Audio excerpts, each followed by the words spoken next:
আমরা আজকে এখানে আরপিএফ এবং আমাদের স্টেটের প্লেন ক্লথ যে গোয়েন্দা দপ্তরের লোক ছিল, ও তাদের জয়েন্ট অপারেশনে দুজন বিহারের দুজন ছেলেকে আমরা ডিটেন করি। তো এখানে তাদের কাছ থেকে পজিশন থেকে একটা অ্যাপারেন্টলি মনে হচ্ছে এটা কান্ট্রি মেড পিস্তল, তবে এটা ডিটেলস ইনভেস্টিগেশনের পরে বোঝা যাবে এটা কি কান্ট্রি মেড বা ফ্যাক্টরি মেড কিনা।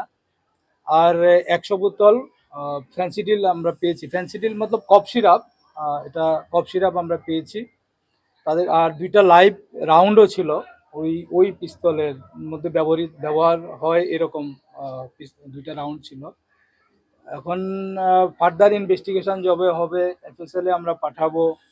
আর বাকি ওরা কার কাছে দেওয়ার ছিল, কোত্থেকে নিয়ে এসে, কারা এর পেছনে আর জড়িত আছে কিনা বা কারা ছিল বা আছে, এটা ফার্দার ইনভেস্টিগেশনে বেরিয়ে আসবে। তাদেরকে এনডিপিএস কেসে এবং আর্মস অ্যাক্টে কেস নেওয়া হবে। আর একজনের নাম হলো কার্তিক, আরেক ইয়াদব, আরেকজনের নাম হলো আমোদ। এটাই আমরা এখন পর্যন্ত পেয়েছি ওদের ভার্সন অনুযায়ী। বাকি ওদের রেকর্ডপত্র যখন চেক করব আরও কি ডিটেলস আছে এটা বেরিয়ে আসবে। ট্রেন থেকে উদ্ধার করা হয়েছে? হ্যাঁ, ট্রেন থেকে এটা রানী কমলাপতি এক্সপ্রেস যে ট্রেনটা আসে ওই ট্রেনটা থেকে আমরা পেয়েছি। স্যার, ইদানিং দেখা যাচ্ছে রেল স্টেশনকে ব্যবহার করে বিভিন্ন রকমের নেশা সামগ্রী পাচার এবং আপনাদেরও সাফল্য আছে। রেল স্টেশনে কি আরো কড়া নিরাপত্তা করা দরকার?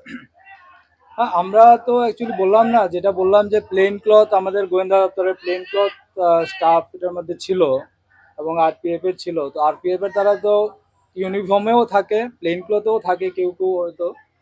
আর প্লেন ক্লথে আমাদের লোক থাকে, প্লেন ক্লথ গোয়েন্দা দপ্তরের লোক থাকে, পাশাপাশি জিআরপির লোকও থাকে, যারা বিভিন্ন সময় এই ট্রেনগুলোর মধ্যে সিকিউরিটি চেকিং বা আদার চেকিং করে এবং করে আসছে।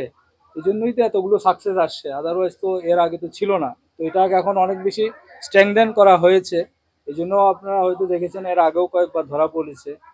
তো এটা আমাদের অবজারভেশন, আমাদের সিকিউরিটি চেকিং এগুলো প্রতিনিয়তই চলছে এবং এটা কন্টিনিউ থাকবে। প্রাথমিক জিজ্ঞাসাবাদে কি অন্য কারোর নাম উঠে এসেছে যারা জড়িত আছে? না, এটা এখনো কিছু বেরোয়নি। ওরা এখানে তো বলতে পারছে না নাম দাম, এটা ফার্দার ইনভেস্টিগেশনে বেরিয়ে আসবে যদি কেউ থেকে থাকে আর কি।